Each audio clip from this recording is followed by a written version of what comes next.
네, 안녕하세요. 서울시립대학교 이상신 교수입니다. 지금까지 이제 들으신 것들이 결국에는 이제 이 발표를 하기 위한 마지막 제가 발표인데요. 이제 필란드로피에 깊이 있게 성찰하신 후에 한국인의 사업 활동을 분석을 하시고, 그 다음에 그 각종 그 기부단체의 사례를 검토하신 후에 윤리적 문제까지 해결하셨어요, 이제. 하시고, 이제 남은 게, 자, 그렇게 해서 이제 거액을 이제 받았습니다. 거액을 받았는데, 이제 문제는 이거예요. 이제 이 돈을 기부자의 그 수요에 맞게 이제 어떻게 이걸 활용할 거냐. 어떤 방식으로, 법적인 방식으로, 이게 문제가 됩니다. 이게 고액 기부 같은 경우에는요, 이게 특히 이제 세금하고 연결이 돼 있어요. 세금 혜택을 많이 주기 때문에, 세금 혜택 때문에 또 정부에서 거기에 대해서 많은 관여를 하게 됩니다. 자, 그래서 일단 그냥 기부자가 고액을 기부해놓고 당신네가 뭐 알아서 쓰세요 이렇게 하면 아무 문제가 없어요. 그냥 쓰면 됩니다. 그런데 기부자가 거액을 기부하면 대개 그 재산에 대해서 뭔가 이렇게 좀 통제권을 가지려고 하는 경우가 많습니다. 자, 그랬을 때, 활용될 수 있는 그 제도들이, 법적 제도들이 지금 대표적인 3개가 있어요. 이제 재단법인이라고 하는 게 있고, 그 다음에 이제 신탁, 공익신탁이라고 하는 게 있고, 기부자조언기금이라고 해서, 이제 DAF라고 보통 하는데, 그런 그 3가지 제도가 있고요. 이 제도들은 대부분 이제 미국의 제도들이라서 이제, 자료에는 미국 걸 같이 설명을 해드렸는데, 우리나라에도 다 있습니다. 근데 기부자조언기금이나 그 신탁도, 공익신탁도 우리나라에 실제로 유사한 형태로 실시가 됐었는데, 안타깝게도 별로 그걸 아는 사람이 거의 없고, 그 가입한 사람이 거의 없어요. 그래서 잘 활용이 되지 않았습니다. 그래서 그걸 이제 다시 한번 소개해 드리는 시간입니다. 요거는 뭐 새로운 연구라기보다는 기존에 있는 제도를 교육적인 차원에서 한번 이게 법이 어렵잖아요. 더군다나 세법이기 때문에 그래서 이렇게 작성을 했습니다. 그래서 뭐 기부 방법이 다양하고 기부자 의사에 맞는 기부 방법을 찾다 보니까 이제 기부자 좋은 기금 이제 통제권 기부자가 재산에 대해서 용처나 이런 거에 대해서 이제 통제권을 가지려고 할 때 쓸 수 있는 방법이다. 그래가지고 3가지 이렇게 했습니다. 그래서 이제 가장 이제 먼저 나오는 게 재단인데요. 기부자가 이제 재단을 설립하면 그 재단은 개인의 범주에서 벗어나 공적인 어떤 영역으로 넘어가게 됩니다. 공적인 영역으로 넘어가기 때문에 그걸 이제 소셜 캐피탈 마켓이라고 하는 게 이제 쉽게 얘기하면 거기서 이제 뭐 운영을 하겠다는 거죠. 그렇게 해서 이제 그러니까 수익자라는 게 대부분 이건 뭐예요? 이거는 이제 공적인 활동을 위한 거니까 수익자가 자선단체이거나 공적인 활동에 쓰는, 뭐 개인도 될 수 있으면 그렇게 됩니다. 그래서, 개인재단의 세제 혜택 많죠. 뭐 우리나라, 미국이랑 똑같은데요. 주는 사람한테는 기부금 공제가 되고요. 재단에서는 대개 그 수익에 대해서 여러 가지 세제 혜택이 있습니다. 예를 들면, 수익 사업에 대해서, 일정한 수익 사업에 대해서만 과세를 한다든지, 뭐 그렇게 제한이 있어요. 뭐 그런 것들을 정리한 거니까 이건 참고로 이렇게 보시면 되고요. 네. 그 다음에 재단의 개념인데요. 이게 법적으로 보면, 법인이 크게 이제 사단법인, 재단법인이 아니고요. 영리법인, 비영리법인 이렇게 나는데 영리법인이 바로 사단법인 중에서 영리가 회사입니다. 저게. 회사이고요. 비영리법인이 있는데 민법상 비영리법인이 있고 공익상의 비영리법인이 있어요. 이제 공익상 비영리라고 하는 게 쉽게 얘기하면 공익법인법에 의해서 설립되는 경우인데요. 그거는 범위가 제한이 돼 있어요. 뭐 학술 자선 요런 정도만 공익법인법에 의해서 설립이 가능하고요. 뭐 예를 들면 의료나 사회복지나 이런 것들은 별도의 법에 의해서 사회복지법이나 뭐 의료법 이런 거에 설립되기 때문에 그런 것들은 특별법상 비용이라고 되어 있습니다. 자, 그 다음에 이제, 사람의 집단이 사단법인이라면 재산의 집단, 재산 자체를 이제 법인으로 보는 게 이제 재산법인인데 역시 이제 민법상, 공익상, 특별법상 세 가지를 이렇게 나눕니다. 자, 그래서 이게 재단, 그러니까 이제 공익재단과 관련된 건데요. 그러니까 상속세, 증여세 이런 것들은 공익재단법인에 출연하면 상속세나 증여세를 안 낸다. 이런 내용도 내용이고요. 법인세는 대개 그렇게 해서 한 공익법인에서 일정한 그 수익사업에 대해서는 또 과세를 하지 않는다라든지 그런 내용들이에요. 그러니까 그렇게 보시면 될 것 같고요. 부가가치세 이런 것도 공익법인에서 일정 연구 용역 같은 걸 제공할 때 부가가치세 안 낸다. 그런 세제 혜택들을 설명한 거니까 이거 참고로 이렇게 보시면 될 것 같습니다. 목적에 쓰고 있는지, 그 다음에 실질적으로 이게 공익법인을 설립한 게 다른 용도, 회사를 지배하기 위한 목적이라든지, 다른 걸로 하고 있는 게 아닌지, 그런 걸 감시하기 위해서 임원이나 이런 것들에 이렇게 제한을 가하고 있다는 겁니다. 예를 들어서, 설립자와 특수관계인 사람은 5분의 1 이상은 이사가 될 수 없다든지, 이런 제한이 있다는 거예요. 그래서 이제 그런 내용들이고요. 자, 그래서 지금 앞에서 본 거는 이제 재단이에요. 재단이라고 하는 것은 지금 법인으로 되어 있습니다. 그래서 별도의, 사람과 별도의 법인격이 부여되어 있고, 법인격이 부여되어 있다는 것은 그 자체가 계약상의 당사자가 되거나 이렇게 할 수 있다. 그런 뜻으로 이해하시면 될 것 같습니다.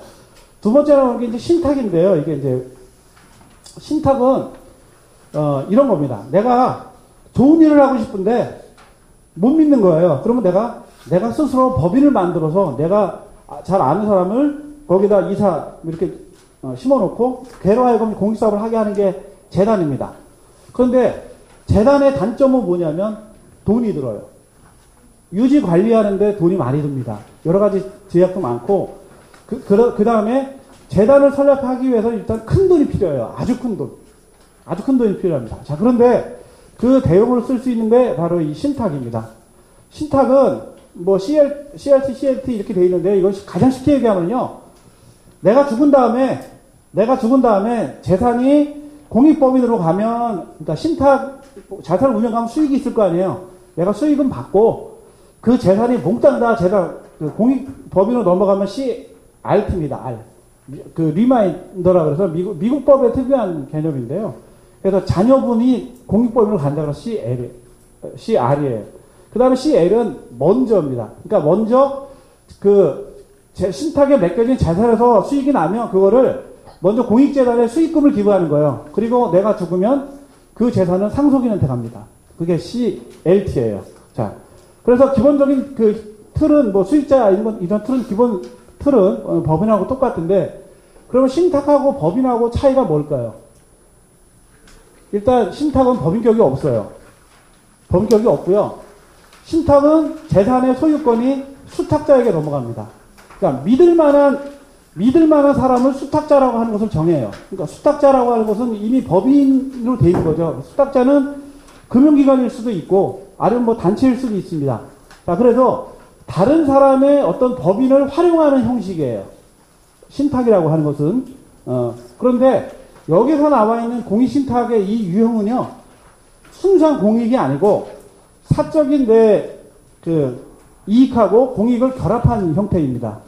왜 그러냐면 아까 보셨다시피 공익신탁을 설정해서 먼저 내가 살아있는 동안에는 신탁의 수익을 내가 받고 내가 죽으면 재산을 귀속한다 이런 뜻이잖아요. 그죠? 그러니까 살아있는 동안에는 재산과 관련된 내가 혜택을 볼 수 있는 거예요.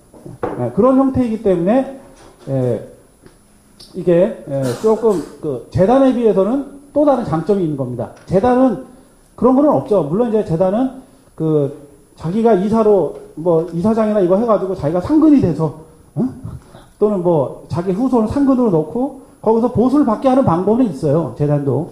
그러나 이제 신탁은 그런 수익을 받는 방식으로 역시 가능하다는 겁니다. 그래서 현재 이제 신탁과 관련해서는 이제 신탁법이 있는데요. 신탁법은 이게 신탁법이 있는 상태에서 옛날에 여기에 사회환원 기부 신탁이라고 하는 제도가 옛날에 들어왔어요. 2008년에 이미.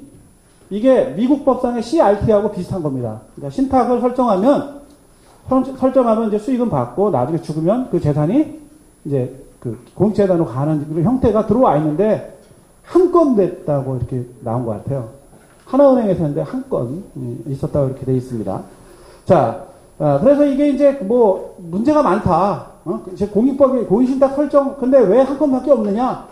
이유가 여러 가지인데 그 대표적인 것 중에 하나가 공익이라고 하는 걸 누가 판단하느냐? 현재 시스템은 공익을 판단하는 게 이게 만약에 교육 문화 이러면 교육에 관련되니까 교육부 문화 그럼 저 뭐 문화부 이렇게 각각의 인허가를 받도록 돼 있어요. 이러니까 누가 이걸 하냐? 단순화 시키자. 그래가지고 한 게 지금 공익신탁법인데요. 이게 법은 통과됐는데 시행은 아직 안 됐습니다. 2015년 3월 달부터 시행하는데요. 여기에서는 인가제로 바뀝니다. 지금은 허가제인데요. 허가제인데 인가제로 바뀌고 공익에 대한 판단을 여기 위원회에서 하도록 이렇게 되어 있습니다. 그래서 이거는 아직 시행 전이니까 이런 내용이 있다는 것만 말씀드립니다. 자, 세 번째는 기부자 조언기금이에요. 이거는 펀드입니다. 이거, 그러니까 펀드니까 말 그대로 거기다가 내가 돈 넣어놓고, 그러니까 기본적으로 펀드니까요. 그 세 가지 특징이 뭐냐면, 재단이나 좀 전에 봤던 신탁이나 기부자 조언기금 세 가지의 공통적인 특징이 뭐냐면, 한 번 넣으면 절대 취소가 안 된다는 거예요. 그걸 조건으로 하는 겁니다. 절대로 취소가 안 돼. 세제 혜택이나 이런 게 주어지기 때문에 취소 불가능을 전제 조건으로 해서만 돈을 넣는 겁니다. 자, 이렇게 해서 이게 넣는 거예요. 그러면 기부에 대해서 공제받고, 자, 근데 기부자 조언을 하잖아요. 그럼 기부자가 뭘 조언한다고 할까요? 야, 이거 주식에 40, 채권에 40 넣어. 뭐 이런 거 있을 수도 있고요. 아, 내가 보니까 이런 단체들 훌륭한데 여기다 기부금을 넣어. 이런 거를 조언한다는 뜻입니다. 가장 쉽게 표현하면요. 네, 그런 내용이에요. 자, 그래서 이 기부자 조언기금도 우리나라에 이미 들어왔어요. 2012년 6월 신한투자 금융상품을 했어요. 근데 지금까지 20억인가? 이렇게 됐다고 합니다. 그러니까 이게 이제 그 여러 가지가 이유가 있을 거예요. 이게 이제 대부분요. 이게 이제 미국에도 이제 그 피델리티 재단 이런 데 이제 홈페이지에 들어가 보면 이런 건 어떻게 되어 있냐면 바로 그 재단에서 기부자 조언기금 이거 하겠다, 기부를 하겠다 그러면 거기에 위에 배너가 있어요. 그럼 배너가 바로 이제 뭐 연결된 금융기관 이런 데가 바로 이렇게 가입하도록 이렇게 돼 있어요. 그러니까 이게 무슨 얘기냐면 이런 거는 어떤 개별 단체가 하기가 어렵다는 거예요. 그러니까 어떻게 보면 뭐 무슨 NGO가 있으면 뭐 NGO 연합회가 하든지 뭐 이런 식으로 해서 하여간 이게 어느 금융기관과 연결을 해서 그럼 그 홈페이지나 이런데 이런 거를 이제 개설해서 그쪽으로 바로 가입이 되게 이렇게 해야 될 겁니다.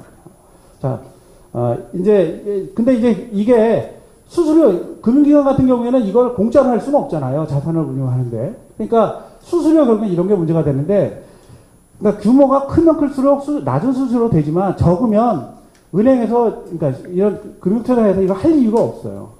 그래서 이게, 지금, 문제가 있는데, 이게 약간 그런 이유들도 있지만, 그 결정적인 뭐냐면, 최소한 모금기관이나 이런 데 일하시는 분들이 공익 기부를 받았을 때, 이런 제도들이 있는데 어떤 식으로 운영하는지, 이렇게 기부자들한테 알려줄 수 있는 그런 것 자체가 잘 안 돼 있기 때문에, 그러니까 홍보가 많이 안 돼 있기 때문에 그렇지 않은가 저는 그렇게 생각을 합니다. 그래서, 여기 이제 집합투자기금이라고 하는 거하고 자산자산신탁하고 두 개를 왜 비교했냐면요. 이 두 가지는 특징이 뭐냐면 생활보장을 받는 거예요.